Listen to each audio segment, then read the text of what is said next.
नमस्कार, बहुत स्वागत है आपका छत्तीसगढ़ दिन भर के इस बुलेटिन में। मैं हूं आपके साथ ऋतु ज्ञानवानी। रायपुर से इस वक्त की बड़ी खबर है। पोला पर्व के मौके पर सीएम भूपेश बघेल ने बड़ी सौगात दी है। प्रदेश के अंशकालीन स्कूल सफाई कर्मचारियों को विशेष अनुदान में 300 रुपए की बढ़ोतरी की गई है। सरकार के इस फैसले से स्कूल सफाई कर्मियों को लाभ मिलेगा। राज्य के 43,301 अंशकालीन स्कूल सफाई कर्मियों को लाभ मिलेगा।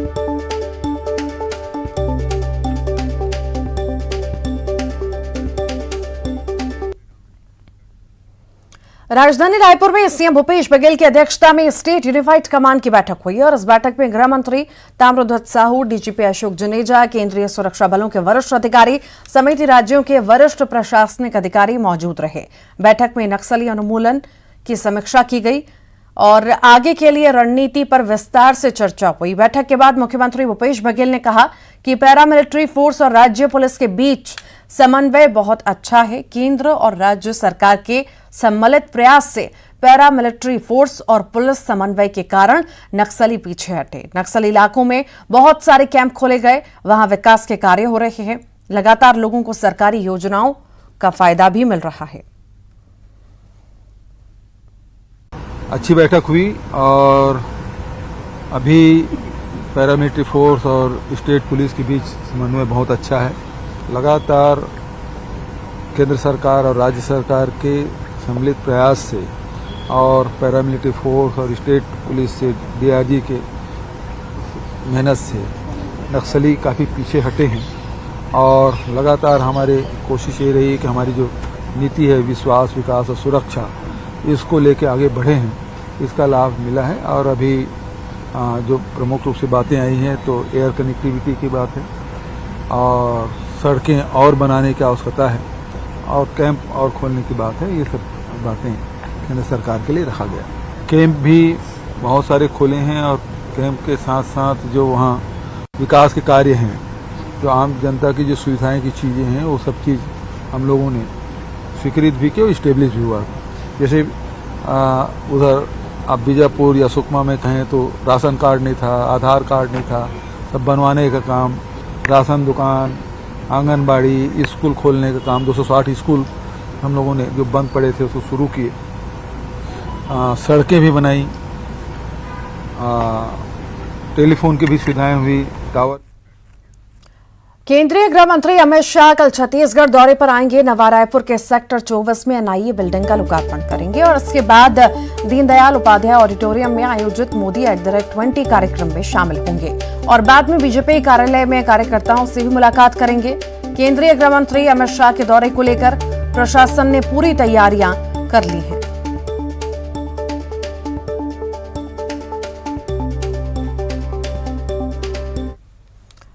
कल केंद्रीय गृह मंत्री अमित शाह रायपुर में एनआईए हेडक्वार्टर के नए भवन का लोकार्पण करेंगे और इसके लिए जोर शोर से तैयारियां चल रही हैं। इसका जायजा लिया हमारे संवाददाता देवव्रत भगत ने। केंद्रीय गृह मंत्री अमित शाह का छत्तीसगढ़ दौरा हो रहा है और अमित शाह यहां एनआईए के हेडक्वार्टर का लोकार्पण करने जा रहे हैं। ठीक मेरे पीछे जो आप बिल्डिंग देख रहे हैं, ये नेशनल इन्वेस्टिगेशन एजेंसी यानी एनआईए का दफ्तर है, जो कि नवा रायपुर में तैयार किया गया है। और जो मिनट टू मिनट कार्यक्रम आया है, तकरीबन 2 बजे का वो वक्त होगा जब अमित शाह रायपुर पहुंचेंगे और रायपुर एयरपोर्ट से सीधे एनआईए के इस नए कार्यालय का लोकार्पण करने वाले हैं। और एक तरह से कई विभिन्न कार्यक्रम भी रखे गए हैं, लेकिन इन तमाम कार्यक्रमों में अहम कार्यक्रम ये है कि एनआईए के दफ्तर का लोकार्पण यहाँ पर गृह मंत्री करने वाले हैं। और एक खास बात यह भी कि पंडित दीनदयाल ऑडिटोरियम में भी कई कार्यक्रम रखे गए हैं, जिसमें सेमिनार का आयोजन किया जा रहा है और उस सेमिनार में भी केंद्रीय गृह मंत्री शामिल होने वाले हैं। इसके अलावा मुख्यमंत्री ने भी अपने निवास में पोला पर्व पर शामिल होने का न्योता केंद्रीय गृह मंत्री को दिया है और ऐसे में विभिन्न कार्यक्रमों में अमित शाह शामिल होंगे। कैमरा पर्सन राजेंद्र सिंह चौधरी के साथ देवव्रत भगत, न्यूज 18 रायपुर। केंद्रीय गृह मंत्री अमित शाह के दौरे को लेकर सीएम भूपेश बघेल ने कहा कि केंद्रीय गृह मंत्री को उन्होंने फोन कर सीएम निवास आने के लिए आमंत्रित किया है। उन्होंने कहा कि पोला और तीज के अवसर पर उन्हें छत्तीसगढ़ की समृद्ध संस्कृति देखने के लिए आमंत्रित किया है। कल आ रहे हैं तो मैंने फोन किया उनको और तीजा पोला का कार्यक्रम है, कल पोला है तो हमारे छत्तीसगढ़ में एक बड़ा त्योहार मुख्यमंत्री निवास में भी इसका आयोजन है, तो मैंने निमंत्रण दिया है उनको। छत्तीसगढ़ में तीजापुरा पर्व के लिए सभी तैयारियां पूरी हो चुकी हैं। सीएम निवास पूरी तरह से तीजापुरा पर्व के रंग में रंगा नजर आ रहा है। सीएम हाउस पूरी तरह से सज चुका है। ठेठ पारंपरिक अंदाज में मुख्यमंत्री निवास के प्रांगण को सजाया जा रहा है। तीजापुरा के मौके पर कल पारंपरिक साज सज्जा के बीच भव्य आयोजन होगा। छत्तीसगढ़िया थीम के आधार पर उत्सव का माहौल तैयार किया जा रहा है। मुख्यमंत्री निवास में कल सुबह 10 बजे से ही महिलाएं पहुंचना शुरू हो जाएंगी।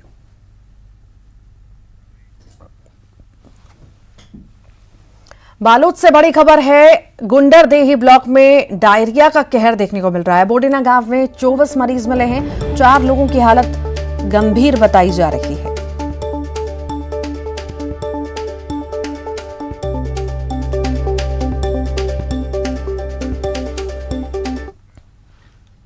छत्तीसगढ़ में सरकारी कर्मचारियों की हड़ताल 5वें दिन भी जारी रही। महंगाई भत्ते समेत अन्य मांगों को लेकर कर्मचारियों की हड़ताल जारी रही। पूरे प्रदेश में कर्मचारी हड़ताल पर हैं, जिससे लोगों की परेशानी बढ़ गई है। आप अपनी टीवी स्क्रीन पर कांकेर, बलरामपुर और मुंगेली की तस्वीर देख सकते हैं, जहां पर विरोध प्रदर्शन जारी है। कांकेर में कर्मचारी अधिकारी फेडरेशन के धरना स्थल पर नोट उड़ाते हुए विरोध किया गया। बलरामपुर में भी धरना प्रदर्शन जारी है, तो वहीं मुंगेली में संविदा कर्मचारी महासंघ हड़ताल पर है। कलेक्ट्रेट के सामने धरना प्रदर्शन किया गया। बिलासपुर में बिल्किस बानो केस के 11 आरोपियों को गुजरात सरकार ने माफी नीति के तहत रिहा कर दिया। इसके साथ विरोध में बिलासपुर में एक संगठन ने देवकीनंदन चौक से गुलबाजार तक कैंडल मार्च किया। प्रदर्शनकारियों ने रिहा किए गए सभी 11 दोषियों के खिलाफ फिर से सजा का प्रावधान शुरू करने की मांग की। बस्तर में विकास की रूपरेखा तय करने के लिए कोंडागांव में पहली बार बस्तर आदिवासी विकास प्राधिकरण की बैठक हुई। बस्तर विधायक और प्राधिकरण के अध्यक्ष लखेश्वर बघेल की अध्यक्षता में यह बैठक हुई। बस्तर में हुए विकास कार्यों की समीक्षा के साथ ही आगामी विकास के कार्यों की चर्चा हुई। बैठक में प्राधिकरण के सदस्यों ने 32 करोड़ की बजट को बढ़ाकर 100 करोड़ करने का प्रस्ताव दिया। अधिकारियों को क्षेत्र में विकास कार्यों को प्राथमिकता से पूरा करने के निर्देश भी दिए। विकास को लेकर महत्वपूर्ण निर्णय है। कुछ प्रस्ताव आई थी, जैसे वर्तमान में केंद्र सरकार द्वारा वन अधिकार से संबंधित कुछ अधिनियम लाए हैं, जिससे हमारे बस्तर वासियों को नुकसान है, जहां पर अनुसूचित क्षेत्रों में। धमतरी शहर के घरों में गंदा पानी आने का आरोप लगाते हुए बीजेपी पार्षदों ने नगर निगम के सामने बैठकर प्रदर्शन किया और गंदे पानी को लेकर निगम प्रशासन के खिलाफ जमकर नारेबाजी की। शहर के 40 वार्डों में वाटर ट्रीटमेंट प्लांट से पानी की सप्लाई होती है। बीजेपी पार्षदों का कहना है कि बीते 2 दिनों से घरों में गंदा पानी आ रहा है, जिससे लोगों की परेशानी बढ़ गई है। तो हम लोग कल से बताए हैं, इसलिए हम आज यहाँ धरना में बैठना पड़े हैं, क्योंकि हर के घर में अभी बहन और तीजा पोला का त्योहार है, तो हर के घर में बेटियां आए हैं। बिलासपुर शहर में रोका छेका अभियान बेअसर होने के कारण सड़क पर भारी वाहनों से आम जनता और मवेशी आए दिन दुर्घटना के शिकार हो रहे हैं। देर रात दौड़ने वाले कोयला और रेत से भरे वाहन मवेशियों के लिए काल साबित हो रहे हैं। राज्य शासन ने शहर और गांव में रोका छेका योजना की शुरुआत की। इसमें मवेशी मालिकों से घोषणा पत्र भरवाने के अलावा सड़क पर बैठने वाले मवेशियों को कांजी हाउस या गौशाला में भी छोड़ने का प्रस्ताव है। शासन की इस घोषणा का शहरी क्षेत्र में केवल औपचारिकता निभाई जा रही है। जांजगीर चांपा जिले के चांपा थाना क्षेत्र में रहने वाली नाबालिग लड़की की खरीदी बिक्री का यह मामला सामने आया है। इस मामले में फरार महिला तस्कर को चांपा पुलिस की टीम ने बेंगलुरु से गिरफ्तार किया। चांपा थाना क्षेत्र में रहने वाली नाबालिग लड़की अपनी सहेली के यहां बिलासपुर जिले गई हुई थी, जहां 8 सितंबर 2021 को हेम कुमार भार्गव नाम के आरोपी ने नाबालिग को नशीला खाद्य पदार्थ खिलाकर अपहरण किया और उससे ले गया और उसे बेच दिया। रायगढ़ पुलिस ने 151 गुम मोबाइल को खोजकर लोगों को वापस किया। सभी बरामद मोबाइल की कीमत करीब 25 लाख बताई जा रही है। साइबर पुलिस और अलग अलग थाना में सूचना के बाद पुलिस ने टीम बनाई। सर्विलांस और मोबाइल ट्रैकिंग कर रायगढ़ जिले की नहीं बल्कि अन्य जिलों और पड़ोसी राज्यों से खोजकर मोबाइल मालिकों को उनका फोन वापस किया। अपने गुम हुए मोबाइल फोन पाकर लोगों के चेहरे पर खुशी आ गई। उन्होंने पुलिस को धन्यवाद दिया। मुझे कोई उम्मीद नहीं था कि मेरा मोबाइल मिलेगा, क्योंकि 4 से 5 मंथ हो गया था लेकिन फिर भी नहीं मिल रहा था और कोई भी मतलब इधर से पुलिस वालों की तरफ से भी कोई जवाब नहीं आ रहा था। हाँ, अभी तो खबर जबलपुर से है, जहां हॉस्पिटल के नाम पर बड़े फर्जीवाड़े का खुलासा हुआ। यहां एक होटल में किडनी हॉस्पिटल चल रहा था।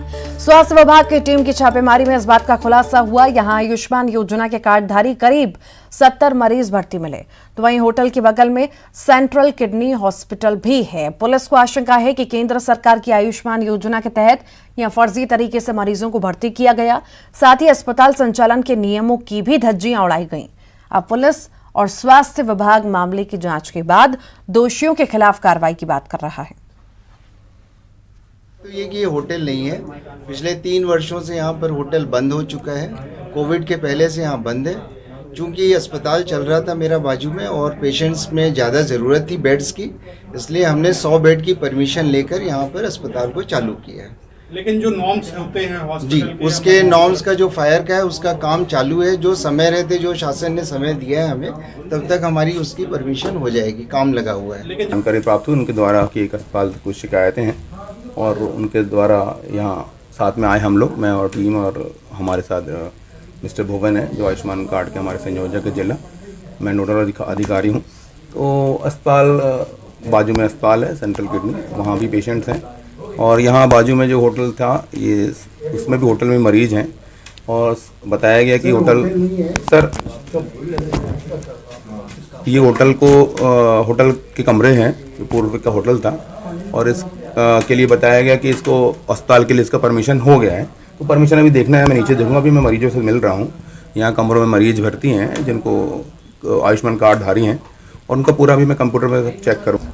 पतासाजी की जांच पड़ताल करने पर ये पाया गया कि वहाँ जो सेंट्रल इंडिया किडनी हॉस्पिटल के बाजू में जो बेगा होटल है उसमें करीब 60 से 70 मरीज रखे गए हैं और उनका उपचार किया जा रहा है और ये सभी आयुष्मान कार्ड धारक हैं। तो इस संबंध में मौके पर अभी उसकी जांच की जा रही है। आयुष्मान के नोडल अधिकारी के द्वारा और डॉक्टरों के द्वारा इस बात की जांच की जा रही है और जांच उपरांत जो भी उनके द्वारा प्रतिवेदन दिया जाएगा उसके आधार पर आगे। और इसी के साथ ही फिलहाल के लिए इस बुलेटिन में इतना ही। खबरों का सिलसिला लगातार जारी रहेगा।